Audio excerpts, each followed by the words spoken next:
রাত যত গভীর, অন্ধকার তত ঘন। আর কিছু গল্প থাকে যেগুলো শুধু গল্প না, ওগুলো অনুভব করা যায়, শোনা যায়, কখনো কখনো দেখা যায়ও। আপনি দেখছেন হরর বাংলা। আজকের গল্প ভুতুড়ে হাসপাতাল। লাইট নিভিয়ে একা বসে শুনুন, যদি সাহস থাকে।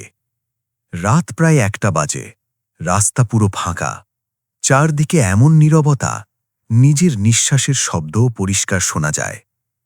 আমি বাইক চালিয়ে ফিরছিলাম। হঠাৎ করেই বাইকটা কাঁপতে কাঁপতে বন্ধ হয়ে গেল। যতই চেষ্টা করি, স্টার্ট নিচ্ছে না। বাধ্য হয়ে চারপাশে তাকালাম, আর তখনই চোখে পড়ল একটা বিশাল, অন্ধকার, ভাঙাচোরা বিল্ডিং। দূর থেকে দেখতে মনে হয় যেন একটা পুরনো হাসপাতাল।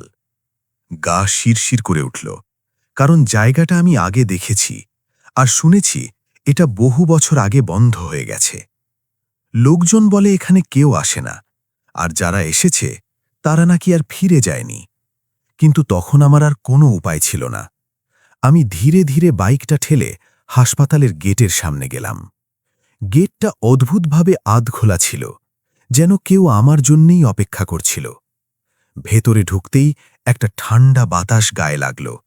এই ঠান্ডা স্বাভাবিক না, যেন হাড় পর্যন্ত ঢুকে যাচ্ছে। করিডোরটা লম্বা আর অন্ধকারে ঢাকা। ভাঙা জানালা দিয়ে চাঁদের আলো ঢুকে মেঝেতে অদ্ভুত ছায়া ফেলছে। আমি ধীরে ধীরে হাঁটছিলাম।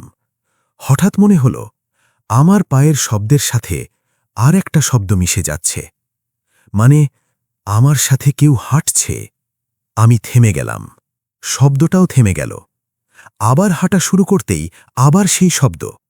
আমার বুকের ভেতরটা ধড়ফড় করতে লাগল। একটা দরজা দেখতে পেলাম, অল্প খোলা। ভেতর থেকে টিক টিক শব্দ আসছে। মনে হলো কোনো মেশিন চলছে। আমি আস্তে করে দরজাটা ঠেলে ভেতরে ঢুকলাম। দেখি একটা হাসপাতালের বেড, পাশে একটা পুরনো হার্ট মনিটর। মনিটরটা এখনো চলছে, কিন্তু বেডটা খালি। আমি অবাক হয়ে তাকিয়ে আছি। হঠাৎ স্ক্রিনের লাইন সোজা হয়ে গেল। টিট, মানে রোগী মারা গেছে।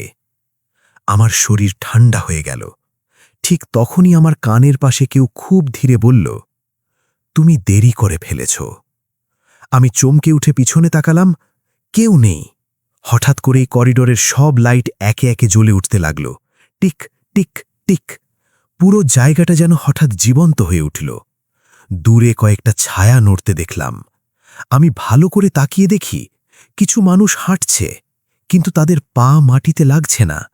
তারা যেন ভাসছে। একজন আমার দিকে তাকালো। তার চোখ নেই, শুধু ফাঁকা গর্ত।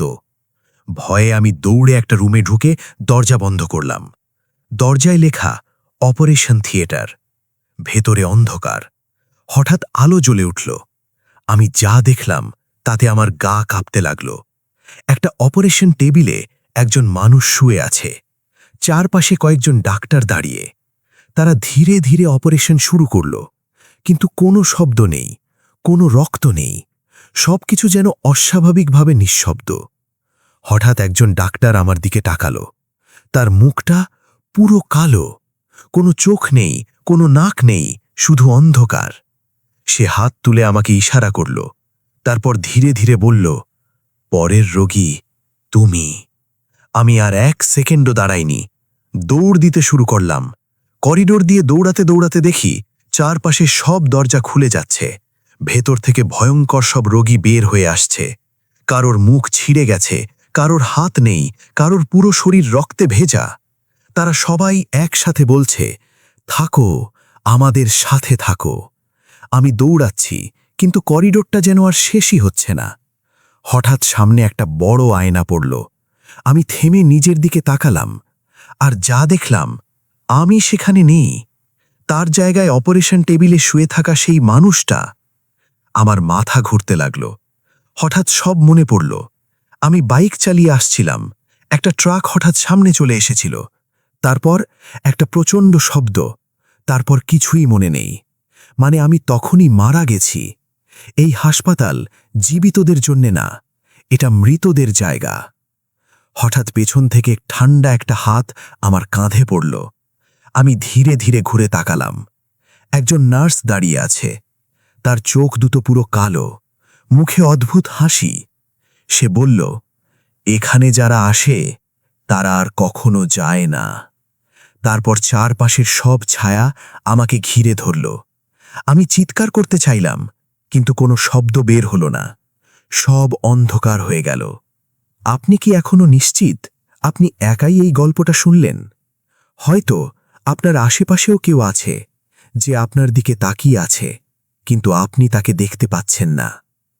এমন আরও ভয়ঙ্কর গল্প শুনতে সাবস্ক্রাইব করুন হরর বাংলা। লাইক দিন আর কমেন্ট করে বলুন পরবর্তী গল্প কেমন চান।